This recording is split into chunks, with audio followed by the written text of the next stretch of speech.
votre présence massive de ce matin témoigne non seulement de l'intérêt que vous portez à cette problématique, mais également de votre engagement au côté de la COP pour promouvoir une meilleure représentation des entreprises d'ingénierie du Conseil sénégalais dans la commande. Madame, Messieurs, comme vous le savez, le référentiel Sénégal 2050, l'agenda national de transformation, ambition de bâtir un Sénégal souverain. Dans cette perspective, j'ai fait de l'endogénéisation de la commande publique dans les axes centraux de ma vision stratégique pour un renouveau système de gouvernance de la commande publique.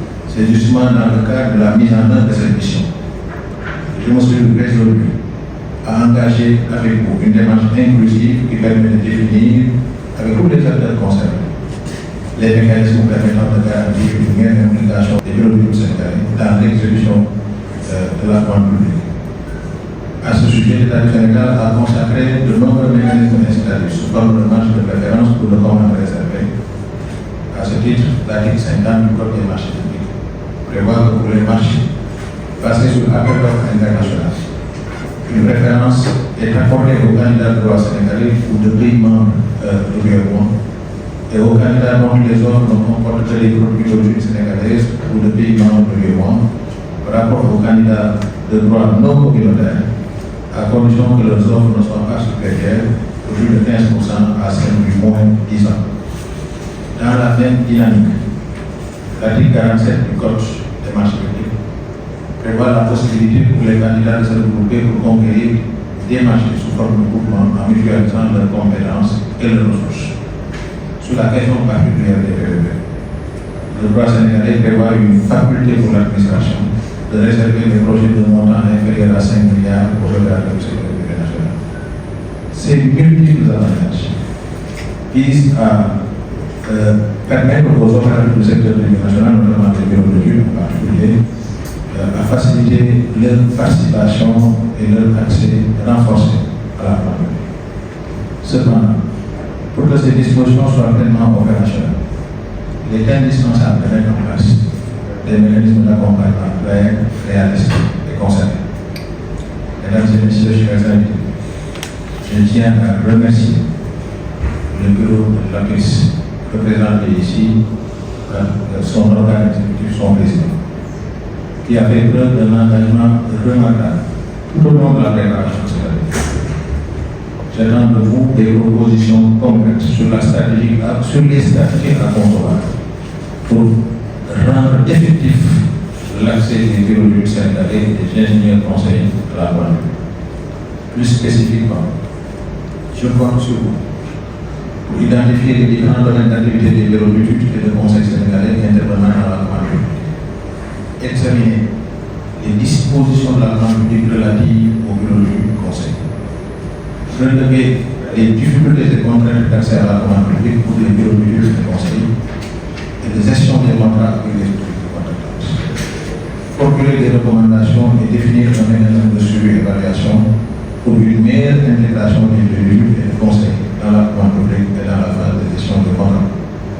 Je m'engage à mettre en œuvre avec vous l'ensemble des recommandations qui seront issues de vos recherches. Tout en souhaitant plein succès à vos travaux, je remercie également toutes les administrations qui sont ici représentées. Merci pour votre attention. La vocation de cet atelier, c'est de créer un cadre qui permet de discuter justement avec cette catégorie particulière d'opérateurs privés sur les difficultés rencontrées pour capter des parts de marché. C'est des opérateurs privés qui participent à la réalisation de la commande publique. Mais il se trouve que dans cette perspective, beaucoup de contraintes font que la part aujourd'hui enregistrée en termes de participation à la commande publique reste très faible. Donc à partir de ce moment, dès lors qu'on est convaincu que la part commande ne peut pas se faire sans le secteur privé, dès lors qu'on a compris que sur la question particulière des marchés de prestations intellectuelles, c'est des études qui sont faites et des données sont générées, lesquelles données pouvant être parfois assez sensibles. On a compris qu'il fallait très rapidement rectifier le tir, essayer de discuter avec ces opérateurs, comprendre leurs difficultés et les contraintes, et surtout engager avec eux la réflexion qui permet d'identifier les solutions les meilleures. Donc l'atelier d'aujourd'hui est l'acte premier d'un processus qui est lancé. D'ailleurs, aujourd'hui, au sortir de la réflexion, un comité technique de suivi, pour ne pas dire un comité technique de réflexion, a été mis en place. Donc, la réflexion continue. On a aujourd'hui posé les premiers jalons. On a passé en revue les difficultés majeures sans les trancher. Le comité donc qui sera mis en place aura pour responsabilité de discuter de façon beaucoup plus étroite pour analyser ces contraintes-là, en comprendre le fondement et la source en vue de trouver la solution qui permet demain d'avoir des bureaux de conseil suffisamment forts, capables de porter la commande de l'État en termes de prestations intellectuelles et de la réaliser de la façon la plus satisfaisante possible. Et la discussion a été particulièrement féconde, les difficultés ont été partagées. De notre côté également, l'ADCOP a donné les informations utiles. Parce que la commande publique aussi, finalement, certains ont tendance à dire que c'est une affaire d'initié. C'est un droit relativement technique qui comporte un certain nombre de dispositions, pas suffisamment vulgarisées parfois. Donc on a profité de cet atelier pour partager certaines informations qui nous permettront de mieux comprendre les droits qu'ils ont, de mieux comprendre comment s'y prendre dans le cadre de la mise en œuvre des marchés de prestations intellectuelles. Donc c'est vraiment l'occasion pour moi de les remercier encore une fois, de marquer toute notre disponibilité. La question du financement a été effectivement évoquée. On a pu considérer que dans le cadre des financements qui sont portés par des bailleurs, ceux-ci en profitent pour mettre des dispositions qui sont de nature à avantager leurs opérateurs. La question n'est pas facile. Je pense que tout le monde est d'accord dessus. Mais nous avons compris également qu'il y a des possibilités. Et la grande résolution qui a été prise, c'est d'engager la réflexion sur ces questions, qui n'est pas facile parce que quand on est un pays pauvre, qui cherche à capter le plus d'investissements étrangers, on n'a pas forcément les coups de franc sur cette question particulière. Maintenant, après, il reste que dès lors que le contexte aujourd'hui milite en faveur de la préservation, en tout cas de la promotion de notre secteur privé national à travers la question de la souveraineté économique, aujourd'hui qui semble être une préoccupation forte pour nos autorités. Nous pensons que cette question doit être regardée, doit être adressée pour voir quelle est la solution qui permet, même si on laisse la possibilité à ces opérateurs de pouvoir permettre un certain nombre de dispositions permettant d'avantager leurs opérateurs, qu'au moins qu'on essaie de trouver comment ces opérateurs pourront travailler avec les représentants du secteur privé local. En tout cas, la réflexion elle est lancée. C'est un problème qui a été posé sur la table. Nous promettons de regarder cette question, de réfléchir avec tous les acteurs pour trouver la solution la plus adaptée. Nous avons tous fait le constat des contraintes auxquelles les cabinets d'ingénierie conseil du Sénégal sont confrontés et qui sont de plusieurs ordres. Et nous avons vu que pour adresser ces contraintes, il y a des dispositions, des mesures à prendre. Certaines seront certainement de l'ordre de réforme juridique, d'autres seront seulement de l'ordre du partage de l'information et de la compétence. Donc des formations seront certainement nécessaires et des partages d'informations seront certainement nécessaires.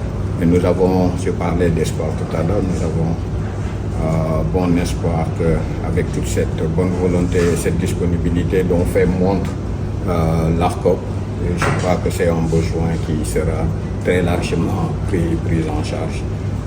Je disais tout à l'heure dans mon propos de clôture que nous avons la chance de profiter d'un contexte politique favorable où le souverainisme et le patriotisme économique sont plébiscités. Mais dans le cas des cabinets d'ingénierie conseil, de l'ingénierie conseil, je crois qu'une initiative comme celle qui a été prise et qui a été exécutée aujourd'hui contribue assez fortement à vraiment régler les problèmes auxquels nous sommes, les contraintes auxquelles nous sommes confrontés. Je crois que les mots de monsieur le directeur de l'ARCOP sont des mots porteurs d'espoir et aussi très, très rassurants parce que ce n'est que, comme on dit, le début du commencement. Aujourd'hui, le constat a été fait.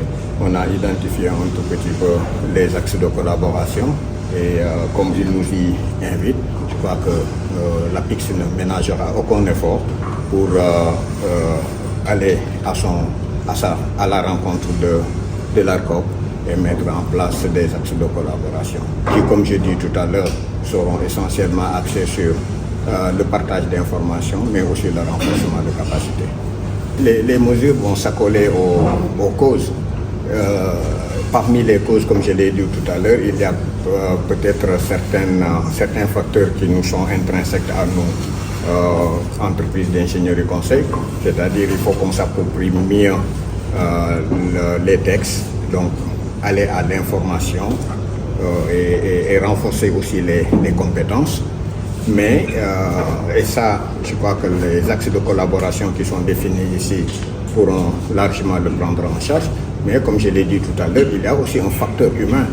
Et ça aussi, je crois que nous allons collaborer avec ARCOP pour sensibiliser davantage les autorités contractantes et surtout les hommes qui sont au sein de ces autorités contractantes sur le besoin, en tout cas, de faire une prise de conscience sur la nécessité d'appuyer les bureaux d'ingénieurs conseils locaux.